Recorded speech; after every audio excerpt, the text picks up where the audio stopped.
Hello everyone, and welcome to a brand new Let's Play of Hearts of Iron 4 Old World Blues Liberty or Death. Now, I'm a big believer in Paradox making awful games that they then turn into great games, which are then turned into awesome games by skilled modders, and they have excelled in this for a while. This is a reason why I avoid newer games until I deem them worth my time, and right now I deem Hearts of Iron 4 worth my time. However, I always had a bit of a problem with the mechanics of Hearts of Iron 4, which were in some sense way more detailed and way more down to the individual soldier level, and on the other hand they have been way, I would say, worse, or it seemed always like there was an additional layer between me and the game. Pretty much in some aspects it felt like the game was playing itself instead of me playing the game. Now, I had this same feeling with Hearts of Iron 3, but to a much lesser degree, and I still think that the best game, truly the best game in Hearts of Iron series was the Darkest Hour. However, right now there is this mod, Old World Blues, that puts Hearts of Iron 4 where I love it. Now, my original idea was to search the mods, and I did, and I was searching for two specific mods for Hearts of Iron 4.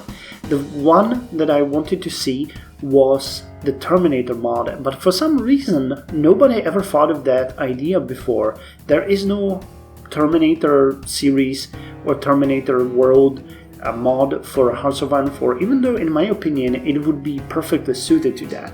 But the second one that I heard about before and that I was really interested in seeing was the Old World Blues, which is just simply put Fallout universe game.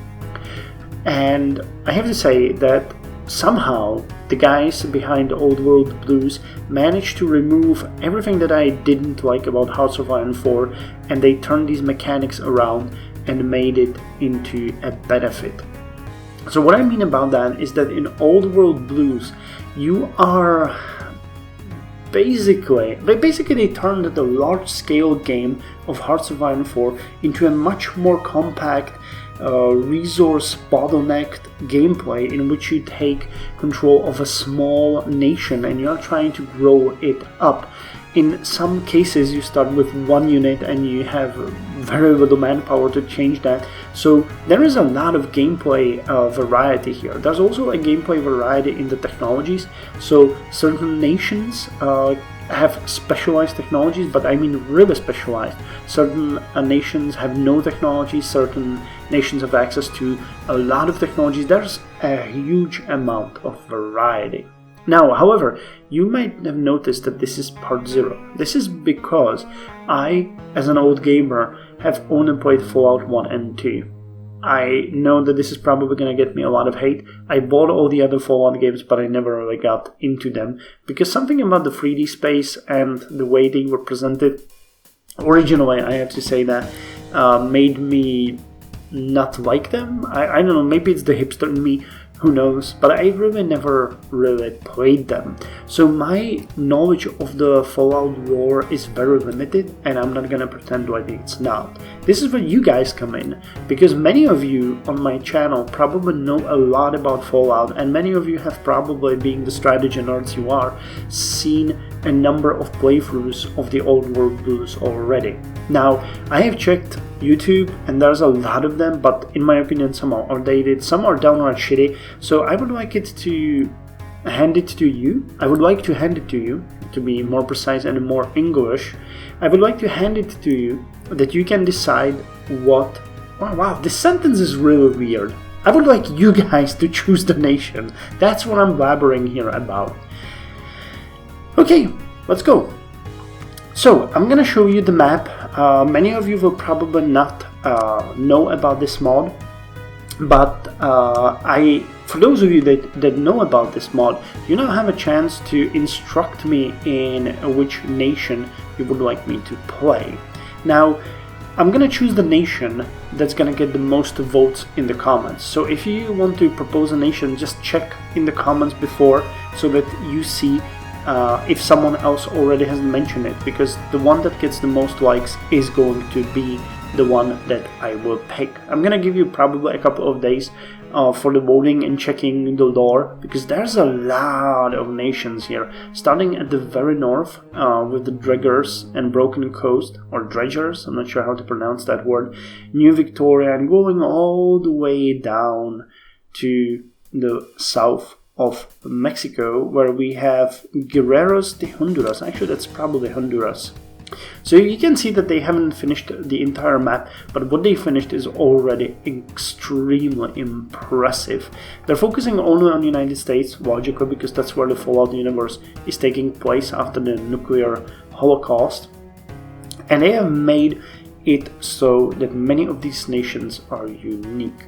Now, as I said, my knowledge of the lore of the Fallout universe is very limited, and I have a hunch that almost every nation that's in the game has its own tree and its own set of technologies, or access to its own set of access to technologies, if you can even call it that. So I'm not gonna pretend like I know these guys and that I know what these nations are. You probably already are searching for the favorites of yours, so lay it on me.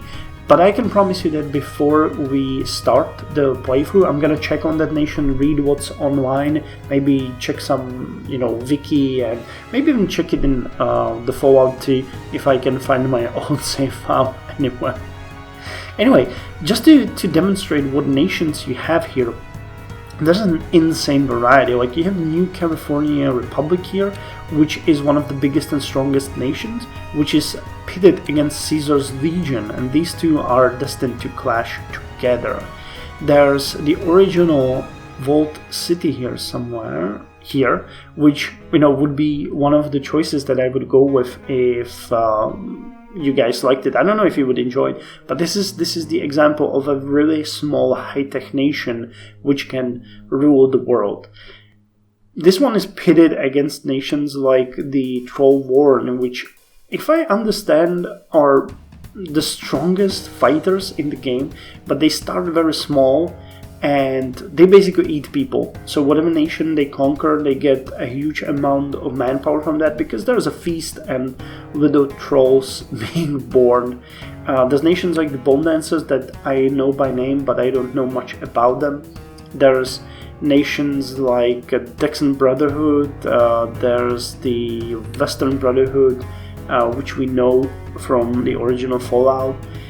There's small nations like the Patrolmen here, which are probably just the cool guys, or maybe not, I don't know, I haven't read about them. And there's nations like Heaven's Gate, which I think have a really strong religious undertone. There's the Maya Works that I saw somewhere here, which I understand are Maya Work tribe, which shouldn't even be human. They're as what? Insatiable hunger, weak manpower. Okay, so they even eat each other, obviously.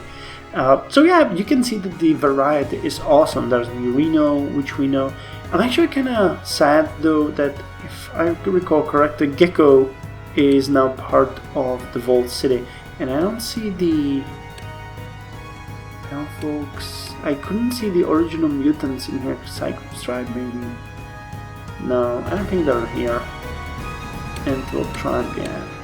I think that the original ghouls from Fallout 2 have been incorporated in the Vault City. They're probably here somewhere, but again, I'm gonna check on this based on your decision.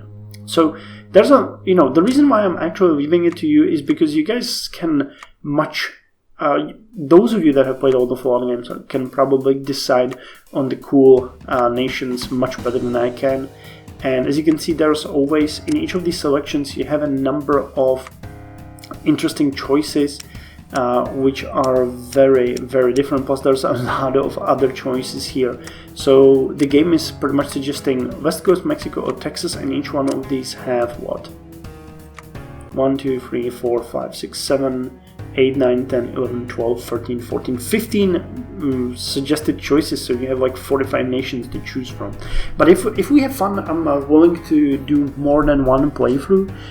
This seems like something really fresh and really different to what I did before in the Hearts of Iron and Paradox series, basically, where we played the the historical nation. So this is completely ahistorical, and each one of these probably have their own story that we can see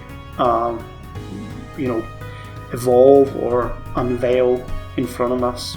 If you want to be poetic about it, free fighters, damn. Every time I look at the map I find something new. So anyway, that's all that I wanted to say for now. I hope you guys will welcome this change of pace.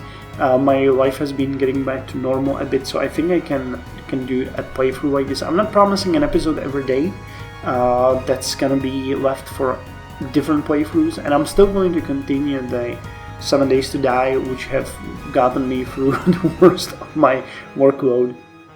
But this is gonna be something new, and I know you guys are here mostly for strategy games, so that's why I found this and I want to share it with you. So thank you for joining me, and I'm looking forward to your suggestions.